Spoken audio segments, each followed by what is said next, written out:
What is going on? I was kind of hoping there might be some music on the main screen. It's the day after the beta. It's over. I was originally going to kind of talk about my impressions and whatnot. I was just doing the usual thing. But the matchmaking issues kind of tainted everything. And so I feel like it's not even worth bothering with because that is the main issue. Everybody is aware of it.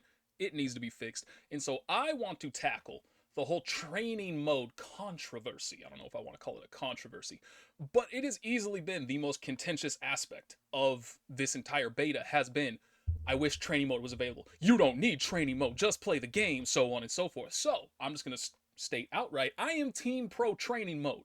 But before I actually get into the arguments one way or the other, I want to say I do think that this part, obviously everything regarding this is somewhat subjective, but I do think this part is about as objective as you can get, where I feel like most people should agree with me on it. We'll see. But basically, once SNK knew beyond a shadow of a doubt that the matchmaking was broken and a significant portion of the people trying to play the game just weren't able to play it in any way, shape, or form efficiently, they should just been like, that's our bad, we'll get it fixed, here's training mode in the meantime. This is especially true once it was figured out. Here's the secondary part where they should have done the exact same thing again when it was discovered that training mode is already included in this beta. It's not absent entirely, it's only locked away. And so people found out how to unlock training mode. And so now a small portion of people who are willing to use Cheat Engine to unlock training mode now have full access to it, while most other people do not. At that point, once again, they should have said, that's our bad, here's training mode for everybody. So I think those two things should have happened. Obviously they didn't. But for those people that are arguing, you don't need training mode, just play the game, learn by playing, don't worry about your win rate, you'll be fine. Somewhat true. However, what you are looking at on your screen is a far less pretty version of a little. I originally saw this through a bar graph that somebody posted. If you look at the leader, well, you can't anymore, but if you had looked at the leaderboard for this game online, it shows you the top 300 players. In fact, what it really shows you is the top 299 players and one dude who somehow managed to overflow his value. And so he's number one rank with -1 rank points. But it shows you top 300. And this is the character breakdown for that top 300. There are 233 rock players in top 300. Now, if you played this dude right here, that's the overpowered character. I'm not going to say that 100, but yes, he's overpowered. You know what? Yes, I am committing to it. I am 100% putting my reputation on the line that Cain, or however the hell you pronounce, I know it's not Kane. I've been saying Kane for like 3 days until I heard the announcer say it. However you say his name, blatantly overpowered. Rock is not. Not 233 out of 300 of the top players in the beta playing the character overpowered. Do you know why there are 233 rocks? Because you could use the tutorial mode where you have control of rock as a pseudo training mode. And so people took full advantage of that, and this is the result. The other outlier here, I just want to take a quick little break from training mode because it's going to get people riled up. Let's bring it back down. I actually think, because if you notice, Terry's a little bit of an outlier, but otherwise everybody else on the leaderboard in top 300 is pretty much neck and neck. I am more willing to believe, tinfoil hat on, that they fucked up Mai in the leaderboard and how it displays her and gave her spots to Terry instead somehow. And so this is, all of these aside from Rock are far more equal than they actually appear. And there's like, because it makes sense that Terry would be more represented than most of these. Terry has been in every King of Fighters, every Fatal Fury. Terry is Terry. You don't, a lot of people who have experience with the series know how to play the character. They don't need a training mode. And so it would make sense that there would be more Terry and Rock over everybody else.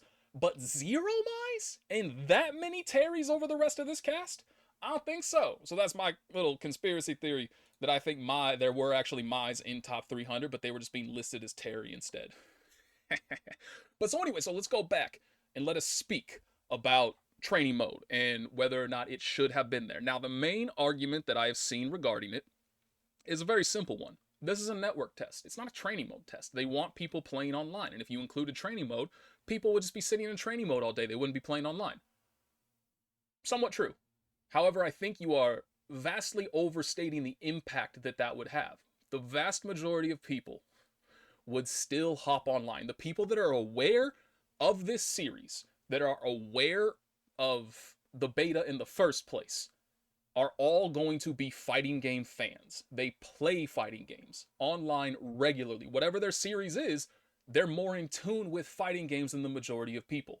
They want to play the fighting game. And so at some point, after sitting in training mode and feeling like they've gotten comfortable with setups or with combos and stuff, they would then hop online so that they can get an appropriate feel of the neutral, of defense, of all that other stuff that you can't get in training mode. So yes, there would probably be plenty of time that people would spend in training mode. But if you think that will impact how much data SNK is getting from the network test, I do sincerely believe you are horribly wrong and that it will have no real impact. Now, that is, again, dialing it back a bit, where all of the data they have obtained from this is basically irrelevant because of the fact that matchmaking wasn't working in the first place. Once you fix matchmaking, a bunch of other stuff is going to change somehow. And so you have to do this again and get all new data. So all of that, like that entire argument, again, flies out the window the moment it's revealed that matchmaking is completely broken, which took people like a couple of hours after the beta to realize. Took SNK longer to admit to it, but it was too obvious for them not to. The other, it's all just like boomer arguments, which irritates the hell out of me. Back in my day, this is how it used to be. So you should not complain, you should just suck it up, buttercup. Back in the day is not a good argument. Your day sucked. I was there, by the way, the entire time. I had to suffer through the staggered regional releases where the arcade version was out a year before the Asian console version, which was out 8 months before the worldwide console version. That fucking sucked. Just because that's how it was back in your day is not a valid argument in any way, shape, or form. Stop that bullshit. Good God. Like, just the amount of people that need to gain some recognition that like, oh, wait a minute, I'm being a boomer here. I need to stop that. That's not real. Like, I'm kind of being an asshole. Good golly, how much better would the world be if more people, if everybody could come to that realization of like, oh shit, I'm wrong. Fuck.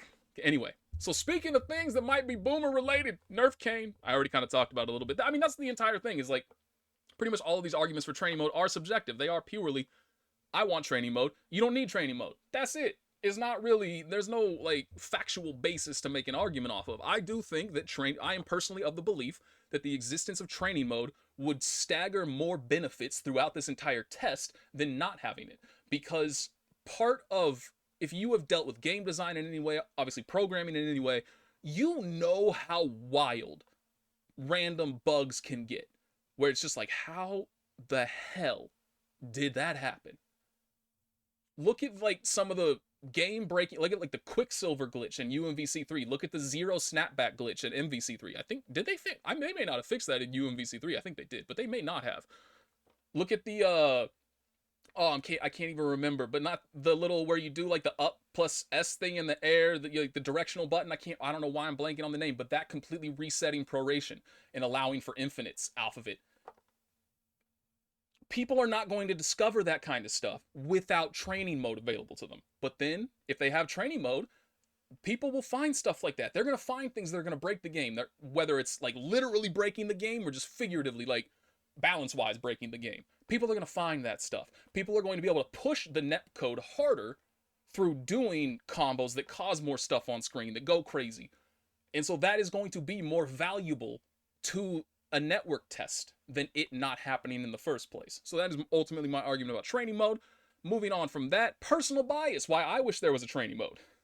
This would have helped me. Number one, matchmaking, or sorry, not matchmaking, the placement matches being based off of how you perform against 3 AI opponents. I genuinely, like, I would prefer a coin flip determining my placements over how I perform against the AI. But because I know how to break fighting game AI, I smacked it around and I started at 8K. I do not think 8K was the max because I'm not very good at this game, so I wasn't able to just like completely and utterly destroy it. I think 10K is the max. It might even go higher than that. But being able to be placed anywhere between, let's just say, 0 points and 10,000 points based off of how you perform against the AI is ridiculous. And so because of that, again, I started at about 8,000 points. And then I didn't play for 3 days because of the matchmaking being broken.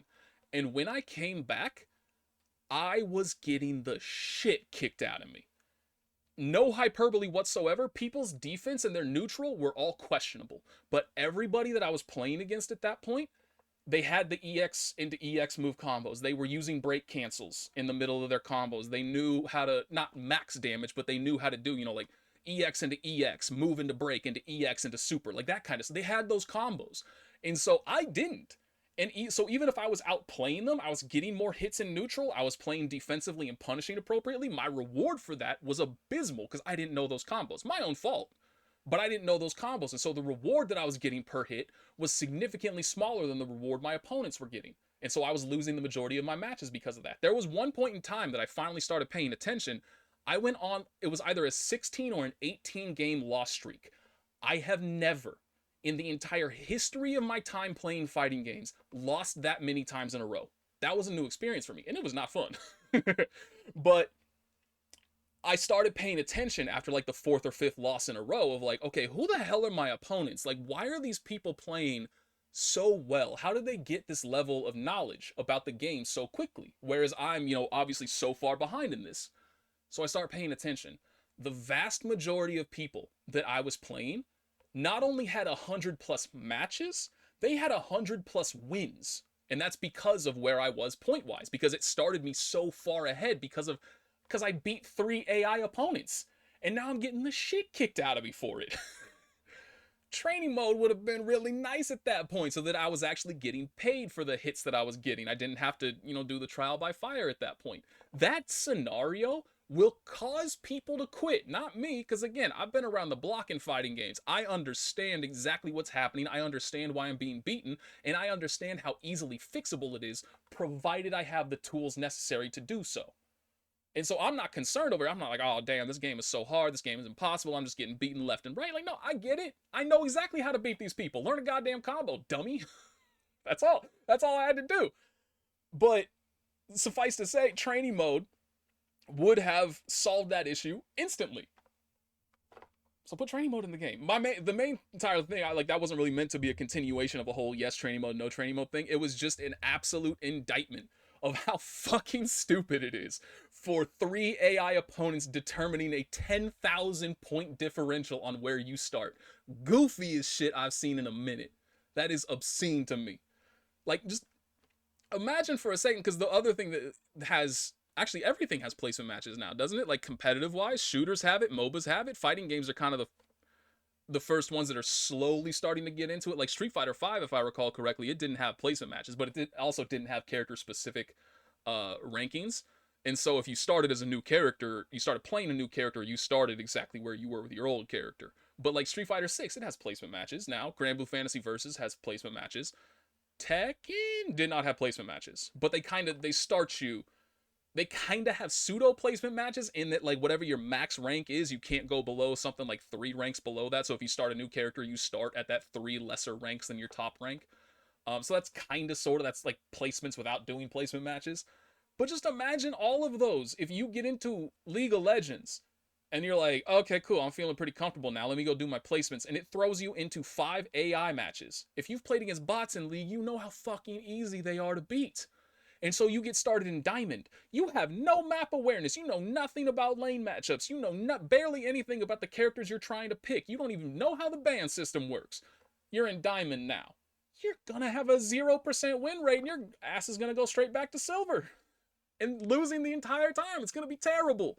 Same thing if you do it in Marvel Rivals. Same thing if you do it in, like, Counter-Strike. I don't fucking know. Point being, I cannot imagine a dumber method of placing people than determining it based off of how you perform against AI. Good golly, SNK, help me. It's just, okay, sorry. Gotten a little heated over here. I'll stop. I'm done. Training mode should have been in the game. Bye.